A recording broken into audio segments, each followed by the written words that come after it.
On the morning of September 11, 2001, 19 men armed with box cutters, directed by a man on dialysis in a cave fortress halfway around the world using a satellite phone and a laptop, directed the most sophisticated penetration of the most heavily defended airspace in the world, overpowering the passengers and the military combat-trained pilots on 4 commercial aircraft before flying those planes wildly off course for over an hour without being molested by a single fighter interceptor.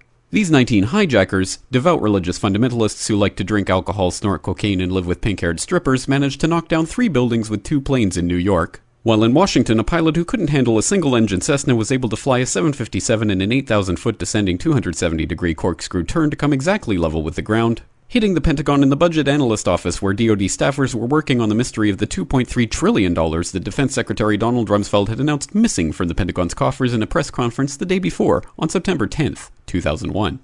Luckily, the news anchors knew who did it within minutes. Osama bin Laden. The pundits knew within hours. Osama bin Laden.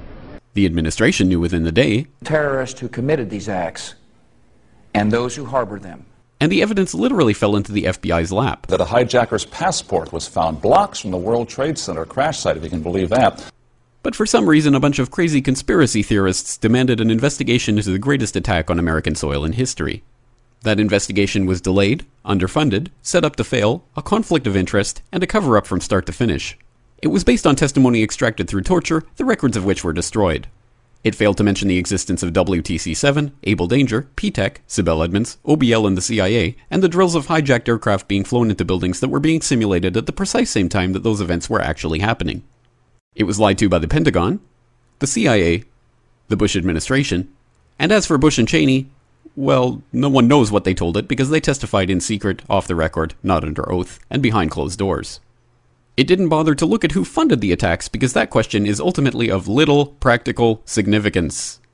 Still, the 9/11 Commission did brilliantly, answering all of the questions the public had, except most of the victims' family members' questions, and pinned blame on all the people responsible, although no one so much as lost their job, determining the attacks were failure of imagination. Because nobody in our government, at least, and I don't think the prior government that could envision flying airplanes into buildings.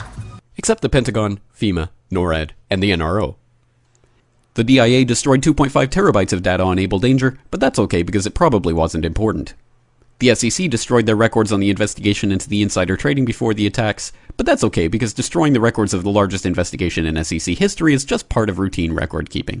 NIST has classified the data that they used for their model of WTC-7's collapse, but that's okay because knowing how they made their model of the collapse would jeopardize public safety. The FBI has argued that all material related to their investigation of 9/11 should be kept secret from the public, but that's okay because the FBI probably has nothing to hide. This man never existed, nor is anything he had to say worthy of your attention, and if you say otherwise, you are a paranoid conspiracy theorist and deserve to be shunned by all of humanity. Likewise him, and her, and her, and her, and him. Osama bin Laden lived in a cave fortress in the hills of Afghanistan, but somehow got away. Then he was hiding out in Tora Bora, but somehow got away. Then he lived in Abbottabad for years, taunting the most comprehensive intelligence dragnet employing the most sophisticated technology in the history of the world for a decade, releasing video after video with complete impunity and getting younger and younger as he did so, before finally being found in a daring SEAL team raid which wasn't recorded on video, in which he didn't resist or use his wife as a human shield, and in which these crack special forces operatives panicked and killed this unarmed man, supposedly the best source of intelligence about those dastardly terrorists on the entire planet. Then they dumped his body in the ocean before telling anyone about it. Then a couple dozen of that team's members died in a helicopter crash in Afghanistan.